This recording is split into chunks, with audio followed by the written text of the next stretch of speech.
This is the punishment for slacking off on household chores. Don't even think about taking a day off for something as trivial as a funeral. Grinning maliciously, my son's wife, Michelle, tossed my mother's keepsake into a metal drum. As the keepsake burned and crumbled with crackling sounds inside the drum, I felt as if the ground beneath me was collapsing in despair. At the same time, anger boiled up inside me, making my body tremble. Seeing me like this, Michelle seemed to think I was just downcast and burst out laughing loudly with a mean look on her face. "Do you even know the value of that? Huh?" Caught off guard by my retort, Michelle let out a startled yelp. This time, I made sure to look Michelle in the eye before I spoke. "That's worth $400,000. Michelle's eyes widened in shock. Watching her face turn pale, I was convinced that now was my chance for revenge. "My name is Nancy. I'm a 72-year-old homemaker. It's been nearly 40 years since I married Tim. My parents, worried about me never getting married, arranged a meeting with Tim, and that's how we met. Tim is a very gentle man, and contrary to my fears, there were no conflicts with his family, leading to a very smooth marriage. Our relationship has been good. It took a while for us to have children, but fortunately, we never felt pressured by those around us. Or rather, I later realized that Tim had been shielding me from the nagging relatives all that time. Knowing this made me fall in love with him even more. Our son, Simon, was born in the 4th year of our marriage. Tim was overjoyed and cried, actively participating in parenting. I still remember thinking how glad I was to have married him. Now, Simon is 36 years old. He's working hard as the next president of Tim's company. And got married 3 years ago. Michelle, Simon's wife, is a bit headstrong. She insisted on not living together when we first met, so they live in a separate house on our property. Becoming a homemaker after marriage, she would go out every day, returning with bags from high-end stores. Although I had my concerns, Tim told me that since Simon and Michelle were a separate household, we shouldn't be too nosy, so I watched over them. One day, Simon mentioned he wanted to live together, saying Michelle found the house too big to manage alone and thought living together would be better. My mother lives with us. 5 years ago, after my father passed away, Tim suggested bringing my mother to live with us. My mother, who has difficulty walking and uses a wheelchair, needs assistance. We have a helper during the day, but I mainly take care of her at night. If Simon and Michelle were to live with us, the household chores would be halved, and I thought it would be a bit easier for me. I readily agreed to live together. And Tim, seeing that I was okay with it, allowed it, so Simon and Michelle began using the previously vacant second floor. We decided to rent out the separate house to prevent it from deteriorating without an occupant. And so, the cohabitation of our family, my mother, and Simon and Michelle began. Michelle initially helped with the household chores and caregiving, but as Simon's work became busier and he started coming home late, she began making excuses to avoid helping. Instead, she even started leaving their laundry for me to do, increasing my burden. A month in, Michelle stopped helping altogether and instead began ordering me around to do this and that. If I talked back, she would complain of being ill or accuse me of bullying her, and I would end up doing the chores in defeat. Worse, when Simon was home, Michelle pretended to be busy with household chores. It became a daily occurrence for her to report to Simon that she had done the chores I had actually done when Tim and Simon were out. At times, it was as if she was portraying me as not doing any chores and pushing them onto her. In reality, it was the complete opposite. Michelle would go out as soon as Tim and Simon left for work and return just before they came home at night, acting as if she had been too busy working at home to even have time for makeup. Simon, being quite under his wife's thumb, would never suspect that Michelle was going out every day in his absence. Listening to my eldest son's wife always brings a smile to my face, she says. "It's great that you're getting some relief, Mom." I couldn't help but be moved by my son's thoughtful words every time. One day, I had to go out for a doctor's appointment and couldn't arrange for a caregiver, so I asked my son's wife, Michelle, to help out. She unusually agreed to help just for the morning, after I explained it would only take about 2 hours, so I thanked her and left. However, when I returned, Michelle was nowhere to be found. Rushing to my mother's side, I found her asleep, seemingly undisturbed by my absence, which relieved me. Michelle casually returned in the evening. Unable to hold back, I confronted her. "Michelle, I specifically asked you to help out just for this morning, right? It's good nothing happened to Mom, but why did you leave?" Michelle frowned at my words. Not even trying to hide her annoyance while twirling her long hair, she retorted. "Well, she was just sleeping, right? You were coming back soon anyway, so I thought I wasn't needed. Besides, I'm busy too. I wanted to get my nails done." "Really?" I was infuriated by her selfishness. But seeing my anger, Michelle just smirked and said, "Are you mad? That's fine. I'll just tell Simon you're bullying me." Michelle's triumphant look was unbearable. But I wasn't strong enough to retort. I had no choice but to silently endure her behavior. After this incident, Michelle became even more unbearable. Then, one day, Simon, who had taken a rare day off, approached me with a serious look. "Mom, I heard from Michelle. Are you really bullying her?" "Me? No way, I would never do such a thing." Although I answered immediately, Simon seemed unconvinced. Reluctantly agreeing to sit down and talk, Simon finally joined me at the table. "So, Michelle told you that I've been bullying her?" I inquired. "Yes. I know you're not the type to do such things, but Michelle was crying. If it's true, I have to support my wife. Dad always said to put your wife first after marriage." That's exactly what Tim had always said. To prioritize the wife over everyone else, and to trust her first and foremost. While I was glad Simon had grown into such a considerate person, I was also furious at Michelle for deceiving him. "Is there any proof that I've been bullying her?" "No, just what Michelle told me." I sighed, knowing it would come to this. "Of course, there's no evidence.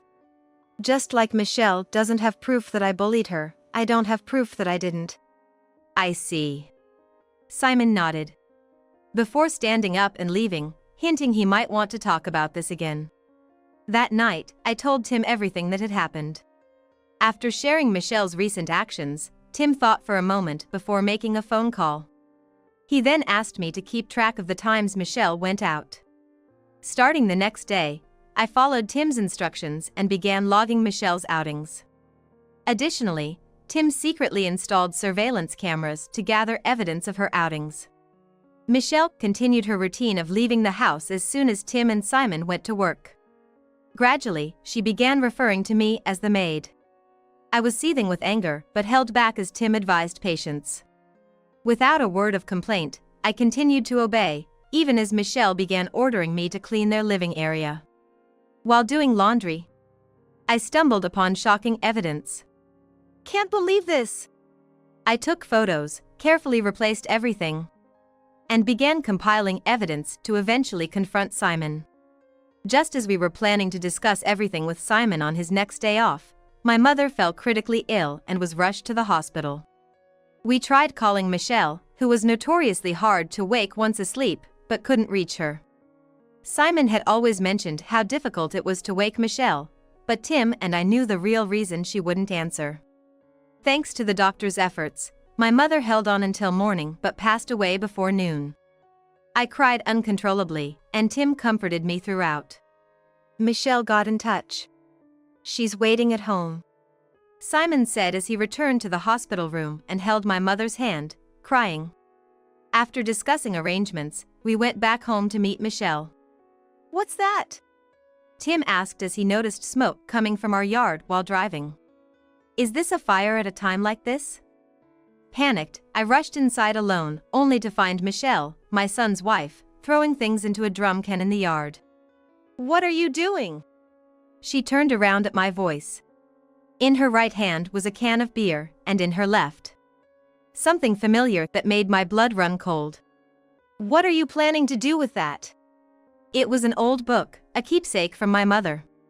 She had collected them as a hobby, dedicating one wall of her room to a bookshelf where they were stored. Next to Michelle, a pile of old books was haphazardly stacked. Michelle, clearly drunk and in high spirits, said, "Well, Grandma's gone now, so we're not using that room, right? So, I'm cleaning it up for you. I'm taking that room." As she said this, she threw the books into the drum can, one after another. I was so shocked I couldn't move, barely managing to utter a weak stop. "First of all, for a servant, you didn't prepare breakfast, the bath wasn't ready, and the laundry wasn't done. Can't believe you slacked off housework just because Grandma was at her peak." I was really troubled. "Apologize to me." "Okay, I'm sorry, please, those books are important. Don't burn them." Protecting my mother's books was my top priority. I repeated insincere apologies while begging Michelle to stop. However, Michelle looked at me satisfied and burned another book. "This is what you get for slacking off on housework for something like a funeral." Grinning, Michelle continued to throw my mother's keepsakes into the drum can. Watching the keepsakes burn and crumble inside the can, I felt a crushing sense of despair and my body trembled with a bubbling anger. Seeing me like this, Michelle, thinking I was just down, laughed out loud with a nasty look on her face. "Do you know the value of those?" "What?" Not expecting me to talk back, Michelle exclaimed in a flustered voice. This time, I locked eyes with Michelle and spoke clearly. "That's worth $400,000. Michelle's eyes widened in shock. Seeing her face turn pale, I knew now was my chance for revenge. "Hey! What are you doing?" My husband and Simon, having followed me, restrained a stunned Michelle and doused the drum can with water. About half of the old books were saved, but it seemed most had turned to ash in the can, and my husband shook his head at me. Unable to move from the shock, my husband led me back to our room. "Wait here for a bit," he said, returning with the remaining old books from the garden. "Simon is talking to Michelle right now, so you'll be called soon. Are you okay?" "I know you're not, so don't push yourself. I'll be your side." My husband reassured me, making me cry again. Shortly after, there was a knock at the door, and Simon entered the room.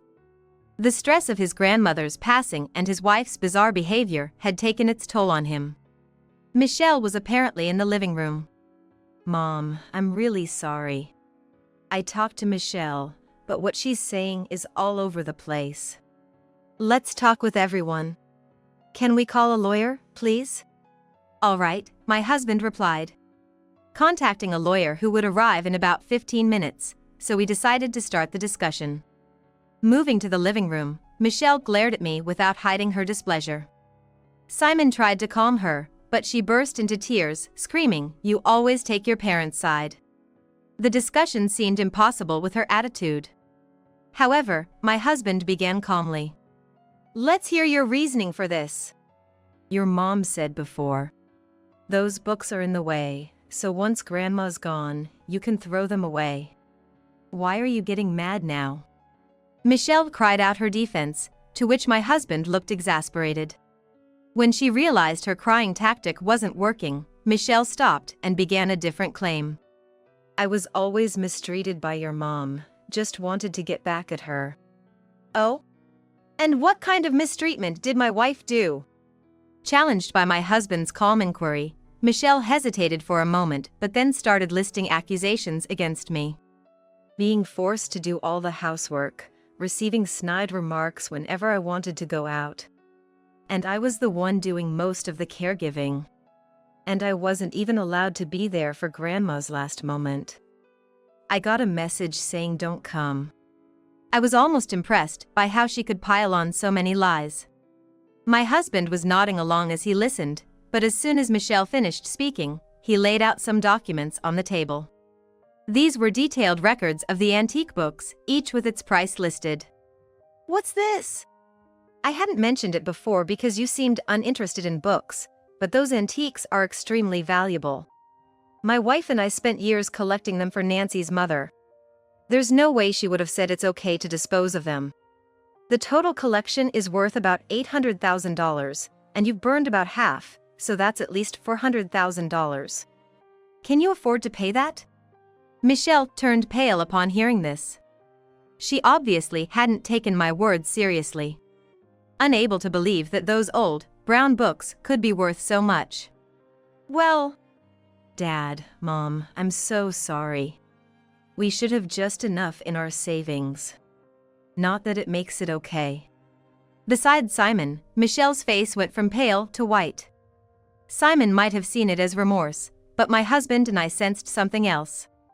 Michelle, you've been dipping into the savings, haven't you? There's none left, right? How do you know that? Caught red-handed, Michelle let the truth slip. Simon was shocked, staring at her in disbelief. The reason we knew? The lawyer had brought additional documents. I figured as much. You've been accusing me of bullying you to Simon, but in reality, you were the bully. Calling me a servant and dumping all the housework on me. Look at this. It's a record of all the times you went out. Simon trembled as he read through the evidence. His trust in his wife shattered. Meanwhile, Michelle tried to dismiss the documents as fabrications. Seems like you have quite a lot of free time on your hands. Making up such fake documents is just awful. Really? Then how do you explain these security camera footage? I pointed out, leaving her no room to argue. Michelle turned to Simon, pleading in a sweet, remorseful tone. Simon, I'm sorry. I was just lonely without you. I went out to see friends and shop. I won't do it again. Please forgive me. Friends, huh? My husband remarked skeptically. And Michelle realized we knew her deepest secret. Panicking, she tried to wrap up the conversation. Anyway, I'm really sorry for everything. I'll get a job and pay back the $400,000, okay? This is over now, right, Simon? Simon, confused by her haste, didn't know what to make of it. But seizing the moment, the lawyer and we laid out irrefutable evidence on the table. What's this, Michelle? Simon demanded, his voice rising. Michelle desperately tried to convince Simon that it was all a misunderstanding, attempting to divert his attention away from the documents. However, Simon brushed her aside and proceeded to scrutinize the papers. The documents revealed Michelle's affair with her ex-boyfriend from school days. In fact, investigations showed she never broke up with him. He was unemployed, living in a hotel on Michelle's dime. Seeing Simon as nothing but a cash cow. So, you've been betraying me from the start. It's not true. It's all made up. I love you, believe me. Michelle desperately tried to convince him, but we were beyond disgusted. These documents are from a detective I hired. They're reliable. Simon said, as Michelle slumped to the floor in defeat.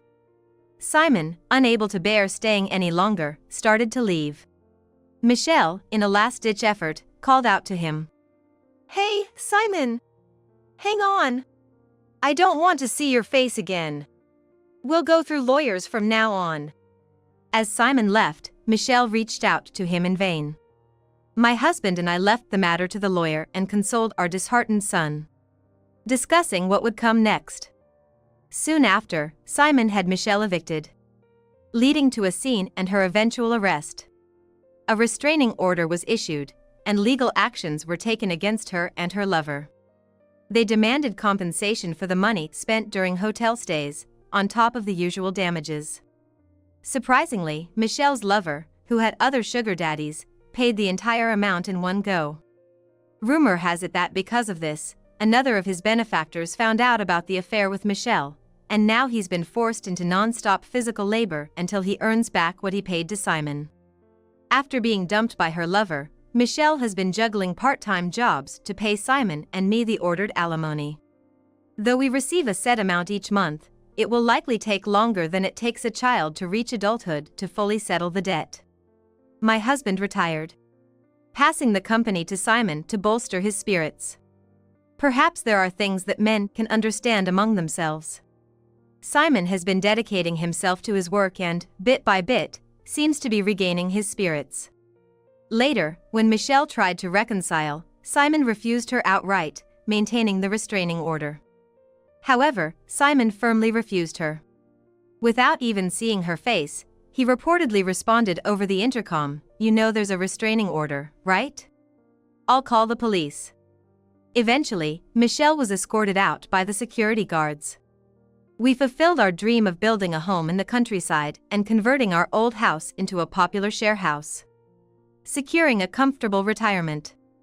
With Simon moving to a different apartment, we decided to renovate our original home into a trendy shared house. Thanks to its prime location, we were immediately flooded with applicants. Between this passive income and our savings, it looks like we won't have to worry about money in our retirement. 3 years post-divorce, Simon mentioned a woman he'd like us to meet. A coworker who had been by his side. My husband approved, saying she was trustworthy. We looked forward to their visit, hopeful for Simon's new chapter.